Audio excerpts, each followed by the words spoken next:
absolute referencing style, a very beautiful, amazing kind of referencing style, right? Absolute is quite different from relative. And like the word implies, absolute. Exactly. Exactly. I don't need, just pinpoint what I want. This is what I want. I want you to give me in return, what I have. I don't want extras, you know. Now, if you notice this other guy, as the row move, it moves. As if there are figures in any other row, it continues like that, like that, like that.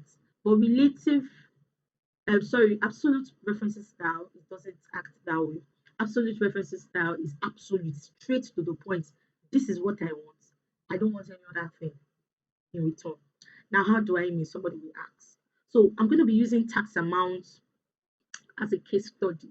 Many accountants, many investors, or rather, yes, investors, um, the federal ministries and the likes, they use this to determine, especially FIRS and the likes, they use this to determine the taxes of citizens of a country or a state. The tax for a state might be different from another state, depending on what income is coming into that state. And yes, and also it also depends on the individual occupation. As at now, I think everybody pays tax. Now, how do we or how do they determine the tax amounts to collect from each citizen of a country or a state? There's a stipulated percentage, right? Tax percentage that is, that is inbuilt for every stipulated for every state or country, depending, and also depending on for every occupation. So what a market seller is actually earning, the tax cannot be compared to what a salary earner gets. So the tax amount will be different. Now, in this case, our tax percentage to calculate these items is static. Tax percentages are always static, but it all varies depending on the state, country, and individual occupation. And yes, of course, the if it's going to be a company, the company size and the whatever will also be another factor. So yes, this is 8.5, and we are trying to use to get the tax amount for each items stipulated here, the pen, the book, the eraser, and the sharpener. Using this 8.5, how do we go about it? Someone may be asking. So for this tax amount, I go over to this place, equals this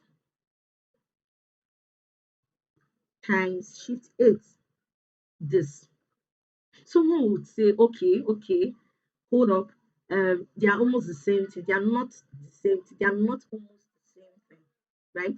Now, I'm using the total sales of this product or these items to get the tax amount by multiplying the tax percentage. Now, my tax percentage, like I said, is always static for a state, country, or occupation. Sometimes in even the company size, not two companies can, get the same tax revenue. It all depends on also, it could also mean the income, what are they getting, what is the inflow of that said company. Those are factors that can actually determine the tax percentage, right? Now, this is a static one, and we are going to be using this tax percentage for each and every one of these items. We are not saying pen because pen is 15 is having having 5,000 sales, right? We'll beat it down. No, tax is static, as in this case is as well, in this case the tax is static and it is 8.5%. 8.5%. Now, the difference between the relative referencing style and the absolute referencing style is this. Now, when we tap on this, we are changing the tax percentage. We click on this. Sometimes we are actually going to make this tax percentage, this 8.5% that we just clicked on, static. We are going to make it very absolute for our calculation, and it's going to go around for the four items on the screen here. Now, to make that possible, since our tax percentage is on column L, row 3, simple as ABC, ABC, you can use F4. F4 will lock the column and the row together. We are telling Excel that Excel, right? Total sales is can be movable. We can actually adjust it as it move. It can actually move, right? But the tax percentage itself, I don't want it to go any further. This is what I want, and this is what I want you to use in calculating every other total sale for every item stipulated on the sheet. So this dollar sign in front of the column and the row is used to lock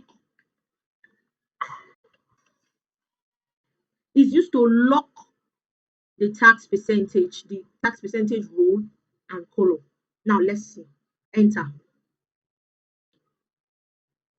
Now it gave us 425. 5,000 times 8.5% give us 425 naira. If you click it, like we already made mention of, like this, just tap it twice, it will give us the answer. And if you notice, it goes. Excel has already told, or you have told Excel that, guy, this column and row has to be locked, and it is locked. It is locked. As you can see, it is locked. The total sales is actually moving, J3, J4, but that of the tax is not moving. As it is in L3, it is in L3 for every one of them, but locked. But locked. So absolute referencing style is different from relative referencing style because of the lock feature. And we already made mention of the fact that locking this we mean using F4. So what I will do right now, I already talked to us about formulas and trying not to distort answers and like that. So what I will do, I will highlight everything here, copy and paste special just to remove the formulas. And that is it.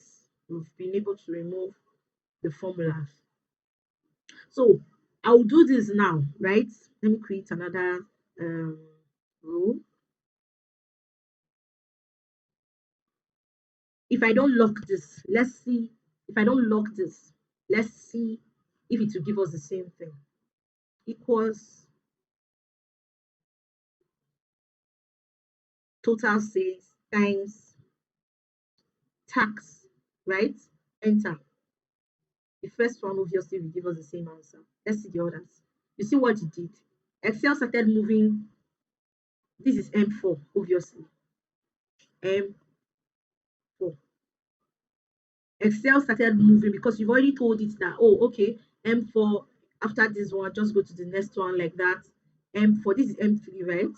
M4, M5, M6, like that. But if you lock this one, it will give you the right thing.